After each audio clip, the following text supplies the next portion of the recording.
Alright, here I am at the water. I know it's cold and snowing, but also sunny. As you can hear, there was a lot of wind out there on the pier, so I'll let that footage play, but provide a more concise voiceover of what I said out there in the wind by the lake. Back in August of 2016, I posted a video explaining why this channel is called Outta My Head. 1, that's where the content comes from, and 2, I intended to break from my exclusive focus on intellectual concerns and attempt to live a more well-rounded life. Get it? I meant to get out of my head and focus on more practical concerns.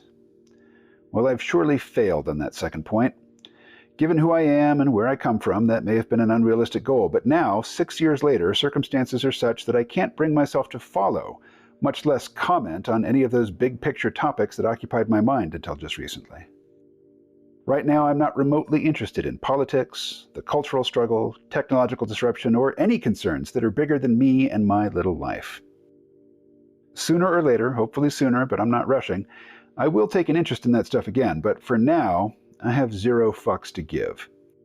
I can't share many details about how I got to this particular moment of personal crisis, other than to say that I had a brief but intense long-distance romance with a woman who went from being a dedicated C-Realm listener, who was both nervous and excited to talk to me, to someone who wants nothing to do with me and won't even speak to me.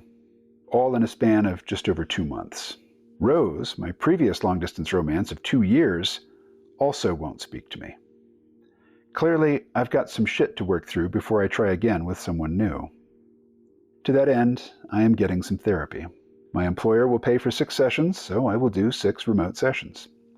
I have no privacy here in my company housing, so to speak with my therapist without an audience, I'll need to do so while walking the streets and pathways of Kings Beach, California, in December weather.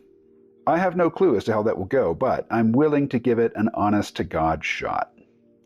Beyond that, a comment from a viewer directed me to the work of Dr. David Tien, which in turn led me to the work of Dr. Richard C. Schwartz and the book No Bad Parts: Healing Trauma and Restoring Wholeness with the Integral Family Systems Model, or IFS therapy for short. According to this model, we all have multiple personalities, but it's not a disorder or an illness, it's just how we're made. According to this model, we all have a core self, along with a number of subpersonalities called parts. These parts take action to protect us from traumatic events, something everyone seems to encounter fairly early on in life. Some worse than others, obviously. These parts assert themselves and influence our behaviors in a way that served us in the immediate aftermath of the trauma, but what starts as adaptive behavior in a child persists into adulthood, where it ceases to serve us and becomes a problem unto itself.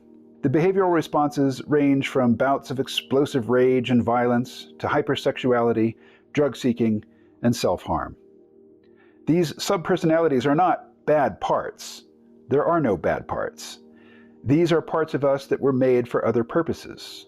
But they repurposed themselves to deal with trauma, and from then on they were burdened with this new responsibility, to which they are unsuited, but to which nonetheless they remain devoted.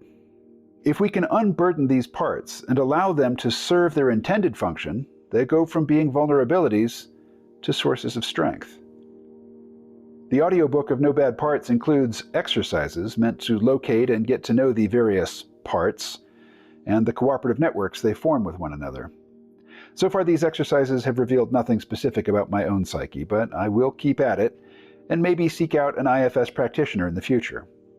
For now, I will direct my focus according to the guidance of my therapist, who does not list IFS among the therapeutic modalities she employs. In a recent video, I mentioned that I was relinquishing all attachment to preconceived storylines about where my life will go from here. This is not a storyline, but I am committed to a few agenda items. The first of which is to get right enough in my mind to be a good match for a reasonably sane and non-self-destructive woman. Second, I'm going to continue learning Spanish, regardless of whether I expect it to play any role in my next romantic relationship. There are people all around me here in California and back in Arkansas speaking Spanish. Learning to understand and converse with Spanish speakers will be a general life power-up for me. And finally, when the ski season is over, I'm going to go to Mexico for a couple of months and see what opportunities for adventure and media production present themselves. I am also committed to not drinking alcohol for the rest of my time here in the Lake Tahoe area, and maybe beyond that. Everything else, car, teeth, dog, all of that is of secondary importance to me, and I will leave it all deliberately undefined in my imagination. However it shakes out, I will share my account of the journey here on YouTube, and on the Sea Realm and Sea Realm Vault podcasts, and on my Patreon feed. Thanks for sticking with me. I will talk to you again quite soon. Stay well.